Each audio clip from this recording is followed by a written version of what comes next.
अस्सलाम वालेकुम गाइस, कैसे हैं आप सब। उम्मीद है खैरियत से होंगे। हाजिर खिदमत हूँ एक और मिनी ब्लॉग के साथ। आज बनाने जा रहे हैं दही भल्ले। काफ़ी अर्सा हो गया रमज़ान के बाद मैंने बनाए नहीं थे और मेरे स्टाइल के दही भल्ले आप यूनिक लगेंगे आपको, क्योंकि ये बिल्कुल नॉर्मल से दही भल्ले बनते हैं। इसमें कुछ ज़्यादा इंग्रेडिएंट्स की ज़रूरत नहीं होती, मगर टेस्ट इतना ज़बरदस्त आता है कि आपकी फैमिली दोबारा किसी और तरह के दही भल्लों को ट्राई करने का सोचेगी भी नहीं।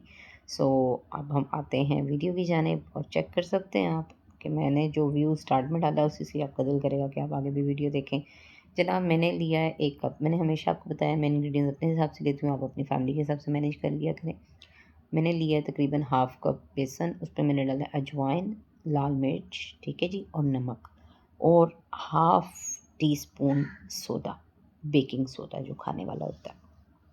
ये थिकनेस होनी चाहिए आपके भल्लों की। लें जी, वह भल्ले डाल दिए मैंने कढ़ाई के अंदर और वो फूल गए। 1 चम्मच, 1 टेबलस्पून डालेंगे आप तो इतना बड़ा भल्ला आराम से तैयार है। ज़्यादा बड़े-बड़े भल्ले मुझे पसंद नहीं है। आलू बॉयल कर लिए मैंने, ठीक है जी, प्याज़ कट कर लिया, हरी मिर्चें कट कर ली, धनिया पुदीना मैंने कट कर लिया, इमली का रस मैंने निकाल के रखा, बूंदी थोड़ी-सी भिगोई और दही में मैंने बर्फ़ डाल के रखी हुई है। ये जी मैंने ऐड की। पहले मेरा स्टाइल कुछ ऐसे ही है, आपने इसी को कॉपी करने से ज़्यादा अच्छे बनेंगे। बूंदी डालेंगे, बूंदी के साथ हम डालेंगे प्याज कट किया हुआ, थोड़ा-सा मोटा प्याज काटा करें क्योंकि मज़े का लगता है, और नमक वाले पानी से एक बार प्याज को धो लें। उसके बाद आपने टमाटर कट करने हैं, थोड़े सख्त टमाटर आपने लेने हैं, वो आपने कट किए। कट करने के बाद आपने आलू कट करके डालना है। आलू ना इतना बारीक काटिएगा कि बिल्कुल घुल जाए और ना इतने मोटे कि एक बाइट में सिर्फ आलू ही आलू दिखाई दे।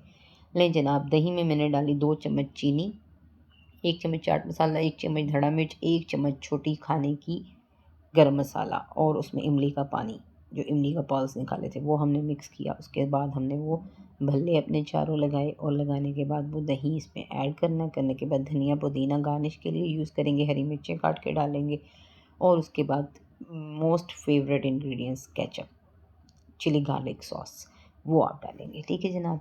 वो डालने के बाद दही भल्लों की लुक कुछ ऐसी आएगी। ये बिल्कुल सिंपल इंग्रेडिएंट्स के साथ तैयार होना। ना हरी चटनी चाहिए हमें, ना हमें चाट मसाले चाहिए, ना हमें मुख्तलिफ़ चटनियाँ चाहिए, ना बंद गोभी चाहिए। अब कुछ ना हो घर में, दिल करे कुछ खाने को, तो बंदा ये सोच के बैठ जाए कि यार जो है वो अवेलेबल है और उसमें जो बन सकता है वो पॉसिबल नहीं, ऐसा नहीं है। जो घर में मौजूद इंग्रेडिएंट्स हैं, शुरू से कंटेंट ही आपके लिए ये लेके आई हूँ कि घर में मौजूद इंग्रेडिएंट्स को यूज़ करके आप एक ज़बरदस्त सी डिश कैसे तैयार कर सकते हैं। हम लोगों ने खाना नहीं बनाया, रोटी नहीं बनाई, हम दोनों ने प्याले भर के माशाल्लाह खाए दही भल्लों के। ज़ैन को भी बहुत पसंद आए, उसने भी खाए क्योंकि इसमें बूंदी थी और आलू थे और थोड़ा-सा मतलब केचप के साथ मीठा टेक्सचर आया, उसकी वजह से उसने भी इसको लाइक किया। कोशिश किया करें कि वीडियो को लाइक करें, चैनल को सब्सक्राइब करें। आपके लिए ये सब कुछ, आप घर में ये ट्राई करके देखें जो घर में मौजूद हैं चीज़ें उनके साथ। मगर वही बात है ना कि हमारी ख़वातीन उठना नहीं चाहती, करना नहीं चाहती, और मुझे तो अगर मैं जिस दिन हांडी ना बनाऊँ घर में या सालन बचा हुआ पड़ा हो, बिलीव करो मुझे ऐसा लगता है मैं सारा दिन हरामी में गुज़ार दिया, मैंने आज कुछ किया ही नहीं है। चलें जी, अगर आपको भल्लों की रेसिपी पसंद आई है तो चैनल को सब्सक्राइब करें, कमेंट करें, वीडियो को लाइक करें, शेयर करें। आपकी सपोर्ट की अशद ज़रूरत है। मैं सिर्फ़ अपने आप को बिज़ी रखने के लिए वीडियोज़ अपलोड करती हैं। इसके अलावा मेरा कोई मकसद नहीं है, ना मैं वायरल होना चाहती हूँ, ना मेरे पास ऐसी चीज़ें हैं जिनकी वज़ह से मैं वायरल हूँ। ना मैं खुद आती हूँ, ना मेरे पास इतने खूबसूरत बर्तन हैं, ना इतना अच्छा एनवायरनमेंट है किचन का जो मेरा देखने के लिए आप लोगों को मजबूर होना पड़े। अपना ख़्याल रखिएगा। अल्लाह हाफ़िज़।